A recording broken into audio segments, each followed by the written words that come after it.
आज हिंदुस्तान की सबसे गौरवशाली जाति गाड़िया लोहार, जो कि महाराणा प्रताप के युद्ध के सारथी थे, उनके ओबीसी के जो प्रमाण पत्र है, जो पहले एसबीसी का अलग जो एक जारी होता था, उसको आजकल ओबीसी में शामिल कर दिया।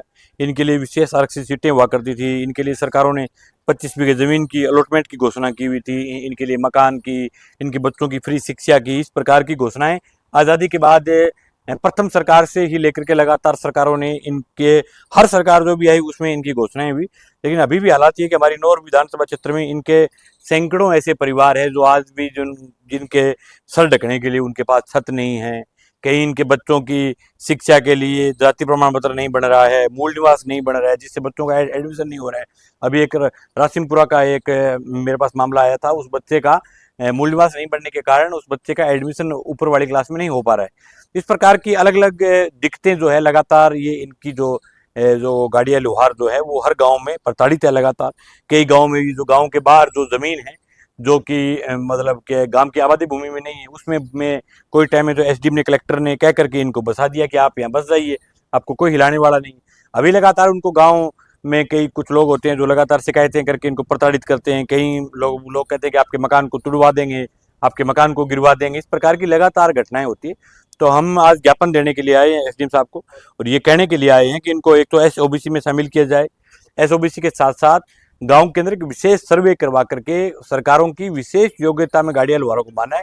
सर्वे करवा करके इनको जो भी सरकारों की तरफ से मूलभूत सुविधाएं जो दी जानी चाहिए वो तमाम गाँव में गाड़िया लोहारों को मूलभूत सुविधाएं दी जाए। अच्छा, तो आगे क्या कुछ रणनीति रहेगी इनके लिए? रणनीति आज हमने क्या ज्ञापन दिया है, 13 अगस्त को स्मार्ट मीटर के सवाल को लेकर के, बकाया फसल बीमा क्लेम के सवाल को लेकर के, शहर में पानी निकासी को लेकर के, बिजली की सुचारू सुविधाओं को लेकर के, इन तमाम मुद्दों को लेकर के 13 तारीख को बड़ा जो अपना घेराव रखा हुआ है, उसमें गाड़िया लोहारों को भी आमंत्रित किया गया कि इनके मांग पत्रों को भी हम शामिल करेंगे। और सब गाँव से ये पूरी ताकत के साथ आज तो एज ए मतलब क्या है कि तुरंत फुर्त कार्यक्रम बना और ज्ञापन देने के लिए 150 लोग आए। लेकिन 13 तारीख को ऐतिहासिक प्रदर्शन होगा और इनकी जो मूल मांगे हैं, 2-3 जो बड़ी मांगे हैं, उनको शामिल करेंगे। और ये लड़ाई जो है एक दिन की लड़ाई नहीं, लंबी लड़ाई है। और इस लड़ाई की शुरुआत की है, इसको तहसील हेडक्वार्टर से शुरुआत करके जिला हेडक्वार्टर तक स्टेट का कार्यक्रम भी बनाएंगे। उस लड़ाई को लंबे समय तक लड़ेंगे और गाड़िया लोहारों के साथ मजबूती के साथ डटे रहेंगे। और ये आपके चैनल के माध्यम से खुला करना चाहिए, किसी भी गाड़िया लोहार का नहीं, चाहे कोई आम किसान हो, गरीब हो, मजदूर हो, चाहे वो हमारा वोटर हो चाहे नहीं वोटर हो, किसी भी आदमी की छत जो है वो नहीं उजड़ने देंगे, किसी का मकान नहीं गिरने देंगे। ये हमारा खुला मीडिया के सामने सरकारों को चैलेंज है कि आपने इनको कहा था कि आप गाड़िया लोहार जो चलते थे पहले, एक गांव से दूसरे गांव, एक शहर से दूसरे शहर, एक जिले से दूसरे जिले में, सरकारों के आग्रह पर इनको कहा कि आप एक जगह रुकिए, आप गांव पकड़िए। अब जब गांव पकड़ लिया तो अब इनका जाति नहीं बन रहा है, मूल नहीं बन रहा है, आधार नहीं बन रहा है, राशन नहीं बन रहा है। तो फिर या तो सरकारों ने आग्रह क्यों किया रुकने के लिए? नहीं तो पहले ये तो घुमंतु प्रजाति थी, घूमते रहते थे। इनके पास गाड़ियां लोहारों के पास गाड़ियां होती थी, एक गांव से दूसरे गांव, दूसरे से तीसरे गांव। सरकारों के आग्रह पर गाड़ियां लोहार जो है वो रुके थे। अब रुकने के बाद इनको प्रताड़ित किया जा रहा है, तो बिल्कुल गलत है और हम इनके परिवारों के साथ हैं और ताकत के साथ लड़ेंगे। मंगेश जी, बताया जा रहा है कॉलोनी कटी भी है, लेकिन दूसरे जिलों को जिले के अंदर जो है उनको प्राथमिकता दी।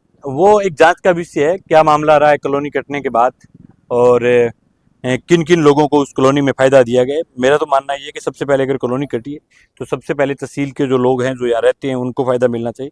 बाकी दूसरी जगह के भी लोग रहे उनके साथ हमारी कोई दुश्मनी नहीं है, लेकिन सरकार ये श्योर तो करे कि जो वास्तव में जिनको जरूरत थी, जिनके पास मकान नहीं था, जिनके पास रहने की जगह नहीं है, जो प्रथम दृष्टया में सबसे पहले अगर हक बनता था उस कॉलोनी में उन लोगों का बनता है जिनके पास छत नहीं है, जो लोग वास्तव में जिनके पास जगह नहीं है। तो इस प्रकार से अगर कई लोगों ने उसका मिसयूज भी किया है, कई ऐसे लोग भी रहते हैं जो गाड़िया लोहार है ही नहीं, तो इस प्रकार के लोगों की तुरंत जांच की जाए। और वास्तव में ये जो परिवार जो यहाँ खड़े हैं, कई लोग बेचारे ऐसे हैं जिनके पास वास्तव में छत नहीं, जो अभी भी बेचारे कच्चे पच्चे मकानों में इस गर्मी में जिंदगी काट रहे हैं। कईयों के घरों में लाइट की व्यवस्था नहीं है। एक वो बच्ची आई हुई थी चारणवासी की, उनका एसटीसी में सिलेक्शन हो गया, लेकिन उसके सिलेक्शन को काट दिया, उसके ओबीसी के सर्टिफिकेट में शामिल कर दिया। और सरकारें लगातार चिक चिक करके कहती है कि गाड़िया लोहारों के लिए अलग से आरक्षण है, तो फिर इनको क्यों अलग से आरक्षण है, तो फिर उस बच्ची को क्यों निकाला?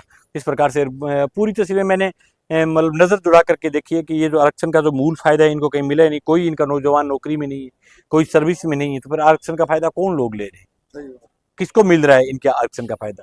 तो ये इनको मिलना चाहिए, इनका हक है।